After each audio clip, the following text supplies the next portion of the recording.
pozdravljeni, Špelca Morojna tukaj iz Poslovne boginje, www.poslovnaboginja.com. Javljam se vam iz Amerike, iz ZDA, iz Hilton Head Islanda, iz izobraževanja Destination 7, kamor sem šla k svojemu mentorju Davidu Neglu. In za vas imam danes eno sporočilo, ki sem ga poimenovala po paradoksu.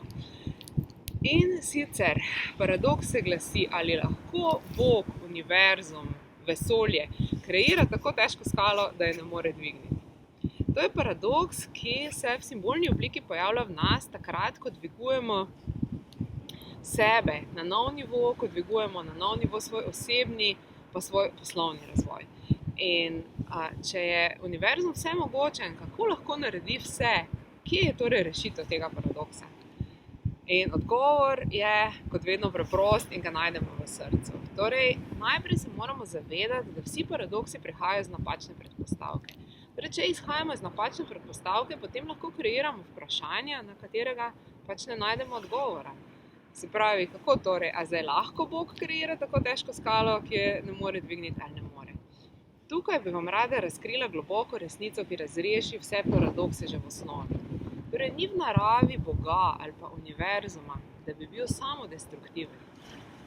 Ni v naravi Boga, da bi kreiral nekaj, kar ne bi prispevalo k več življenja za vse.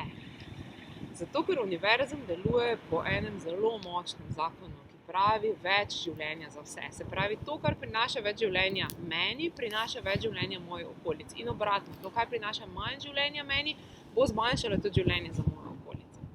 Torej, če ste se zataknili v kakšnem od svojih paradoksov, naprimer, kako imam jaz lahko toliko denarja in odlično zaslužim v svojem poslu, medtem ko je v svetu toliko revščine, toliko lačnih, toliko ljudi trpi. Ali pa, kako se lahko imam jaz čudovito, enkratno, neponovljivo, fantastično, tako kot recimo na tele plaži tukaj v tem sončku, medtem ko drugi trpijo. Potem ste zataknjeni v svojem paradoksu.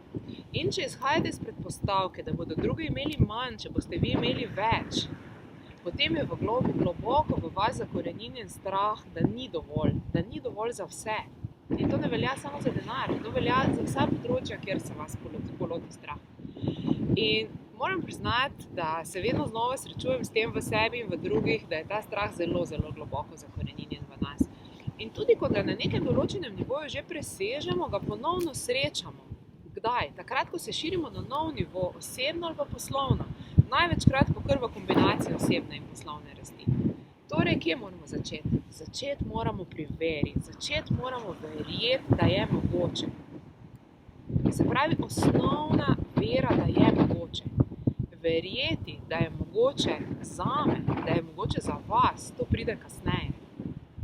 In zato sem tudi sama stopila v šolanje, od koder vam pošiljam ta video. Zato, ker sem se tekom let, ko sem se prebijala iz meseca v mesec in nisem vedela, kako bom plačala svoje stroške naslednji mesec, takrat sem dojela en velik del, manjkajoči del sestavljanke v svojem življenju. In sicer živela sem po principu, takšnem, veste, tako zelo čutim v svojem srcu, da to, kar jaz nudim, to ljudje resnično potrebujejo, taka vizija. Ampak potem, ko na nek način odrastemo, ko se ozavestimo, potem se zavemo, da samo zato, ker imamo mi emocionalni naboj okrog svoje ideje, to še ne pomeni, da bo to ustvarilo tudi poslovno uspešno potovanje. In zakaj? Zato, ker za poslovno uspešno potovanje potrebujemo poslovni model, ki bo podpiral vašo vizijo in vaše finančne cilje. In če imate ta trenutek na eni strani posel in na drugi strani finančno vizijo in se to dvoje med seboj ne ujema, potem je vaša naloga, da si kreirate poslovni model. Se pravi, da najprej morate spremeniti svoj poslovni model oziroma si kreirati poslovni model, ki bo vašo finančno vizijo podpiral.